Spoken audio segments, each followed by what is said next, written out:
మనం టన్నెల్ పనులు చూసినట్టయితే శ్రీశైలం డ్యాం, ఈ శ్రీశైలం డ్యాం కు ఎగువన సుమారు 4 కిలోమీటర్లు ఎగువ భాగాన బ్రహ్మగిరి హెడ్ రెగ్యులేటర్ ను ఏర్పాటు చేయడం జరిగింది. ఇక్కడ ఈ బ్రహ్మగిరి దోమలపెంట మండలం బ్రహ్మగిరి హెడ్ రెగ్యులేటర్ నుండి సుమారు 43.5 కిలోమీటర్ల దూరం టన్నెల్ ను నిర్మిస్తూ ఉన్నారు. ఇది పూర్తయిన తర్వాత ఆసియాలోనే అతి పొడవైన టన్నెల్ గా రికార్డుకెక్కుతుంది. ఇది ఇంకో సుమారు 10 కిలోమీటర్ల టన్నెల్ తవ్వాల్సి ఉంది. 43.5 కిలోమీటర్ల దూరం టన్నెల్ పూర్తయిన తర్వాత ఇలా ప్రవహించే డిండి నదిపై ఒక రిజర్వాయర్ ను ఏర్పాటు చేస్తున్నారు. ఆ రిజర్వాయరే నక్కలగండి రిజర్వాయర్. సుమారు 7.5 టీఎంసీల నీటి నిల్వ సామర్థ్యంతో ఇక్కడ రిజర్వాయర్ ను డిండి రివర్ పై నక్కలగండి రిజర్వాయర్ ను ఏర్పాటు చేస్తున్నారు. అనంతరం రెండవ టన్నెల్ 7.25 కిలోమీటర్ల దూరం రెండవ టన్నెల్ ఈ నిర్మాణం పూర్తి చేయడం జరిగింది.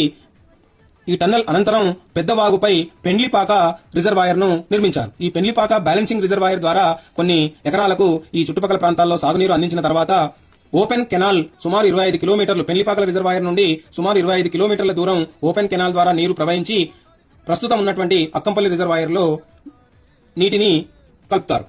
ఇది మనం చూసినట్టయితే కంప్లీట్ గా గ్రావిటీ ద్వారా శ్రీశైలం జలాశయం నుంచి కంప్లీట్ గా గ్రావిటీ ద్వారా నీరు అక్కంపల్లికి చేరడం జరుగుతుంది.